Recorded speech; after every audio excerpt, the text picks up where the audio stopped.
Hello student, welcome to my channel Learn with Priyanka ma'am. So we are going to start today standard 8th maths chapter number 1st rational and irrational number practice set 1.1. त्यातला मी पहिला प्रश्न घेतलेला आहे 3/2 5/2 आणि -3/2. Question काय आहे, show the following number on the number line, draw a separate number line for each example. Okay, मी आता नंबर लाईन काढत आहे. डिनॉमिनेटरला 2 आहे, त्यामुळं मी काउंट करताना बघा 0 आणि ह्याच्यामध्ये 2 पॉईंटचा गॅप ठेवलेला आहे. आणि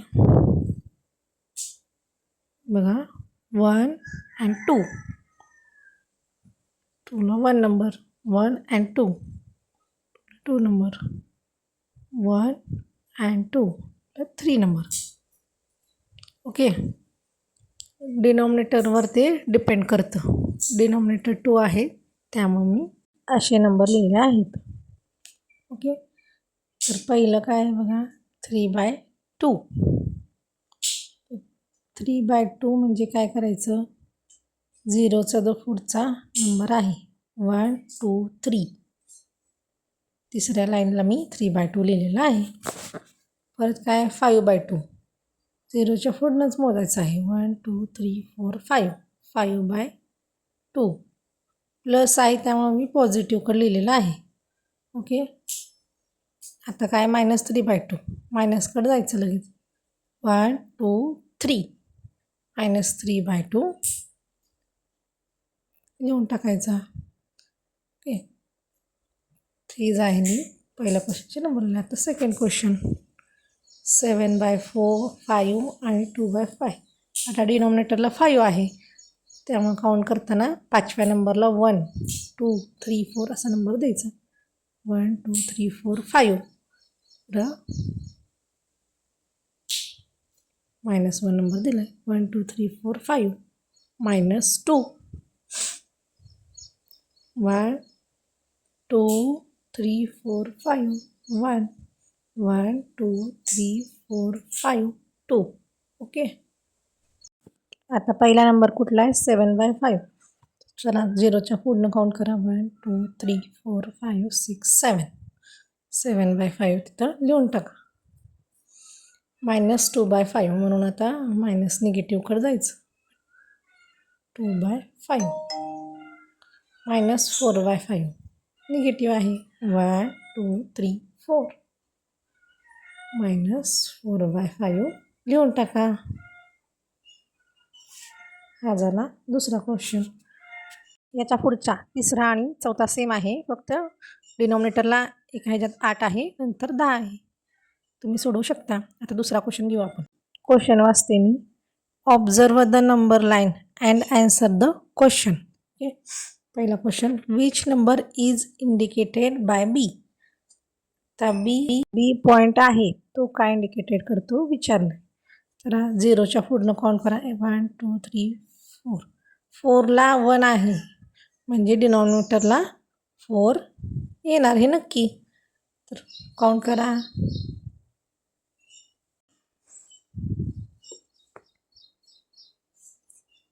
काउंट करा 1 2 3 4 5 6 7 8 9 10. ओके, 10 आले म्हणून न्यूमरेटरला 10 झाला. बी पॉईंट हा मायनस आहे म्हणून मायनस, बी पॉईंट हा -10/4 इंडिकेट करतो. दुसरा, which point indicate the number 1 3/4.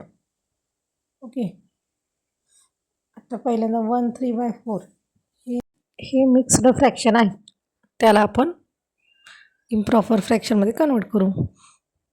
त्यांच्या दोघांमध्ये ॲडिशन चिन्ह असतं, 1च्या खाली काय नाही म्हणजे 1. आता क्रॉस मल्टिप्लिकेशन तुम्हाला येतं, 4 1 जा 4 प्लस आणि 1 × 3 3. डिनॉमिनेटरमध्ये 4 1 जा 4. ओके, 4 आणि 3 किती 7. डिनॉमिनेटरमध्ये 4 काय आलं आहे 7/4. 7/4 1 2 3 4 5 6 7 जे सी पॉईंटला आले म्हणून point C is indicated mixed fraction 1 3/4. Okay, चला next question. State whether the statement the point D denote the number 5/2 it's true or false. तर D पॉईंट हा 5/2 डिनोट करतो का विचारले. D पॉईंट कुठे आहे बघा आधी. डिनॉमिनेटरमध्ये 4 येणार हे कंपल्सरीच आहे. 1 2 3 4 5 6 7 8 9 10. 10 नंबरला D आहे मग न्यूमरेटरला 10. आता हे फ्रॅक्शन डिवाइड होतं बघा 2च्या टेबलमध्ये आहे. 2 2 जा 4 2 5 जा 10 5/2 आलं आहे का 5/2 आलं आहे. डी पॉईंटला आपण 5/2 पण लिहू शकतो आणि 10/4 पण लिहू शकतो. It is true. D point हा 5/2 या पॉईंटला आहे. Okay, so that it is true.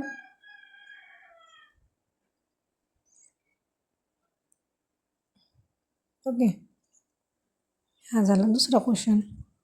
Practice set 1.2 लवकरच येईल. व्हिडिओ आवडत असेल तर लाईक करा. थँक्यू.